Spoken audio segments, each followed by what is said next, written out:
Évangile de Jésus-Christ selon saint Luc.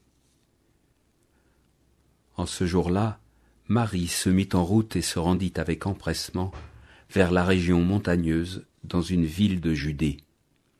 Elle entra dans la maison de Zacharie et salua Élisabeth. Or, quand Élisabeth entendit la salutation de Marie, l'enfant tressaillit en elle. Alors, Élisabeth fut remplie d'Esprit Saint et s'écria d'une voix forte : « Tu es bénie entre toutes les femmes, et le fruit de tes entrailles est béni. D'où m'est-il donné que la mère de mon Seigneur vienne jusqu'à moi ?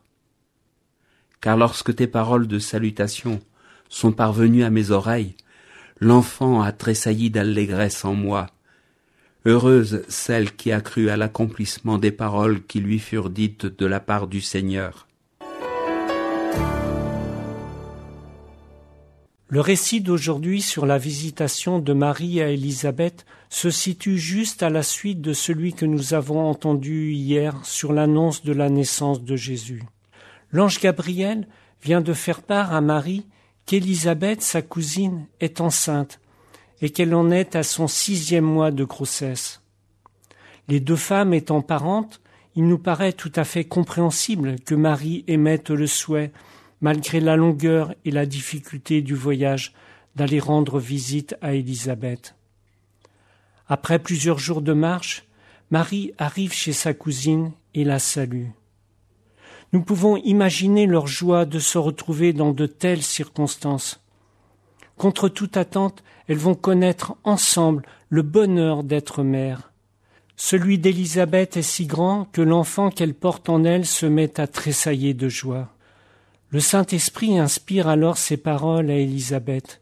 « Tu es bénie entre toutes les femmes, et le fruit de tes entrailles est béni. » La bénédiction de Dieu est accordée à Marie et à son fils.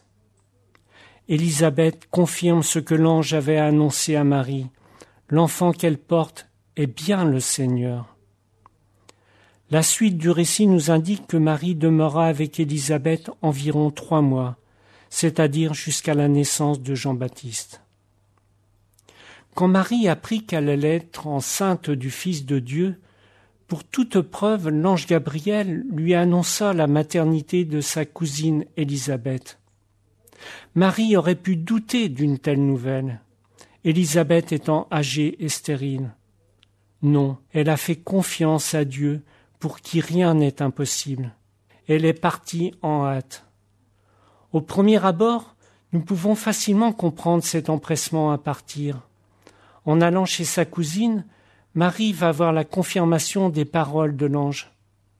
Mais cet empressement est certainement aussi motivé par la prise de conscience que sa cousine, âgée et enceinte de 6 mois, va avoir besoin d'être aidée.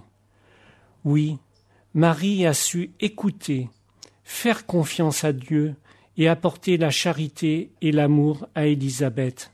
Comme Marie, puissions-nous toujours savoir écouter la voix du Seigneur, suivre son chemin pour apporter aux autres amour et charité.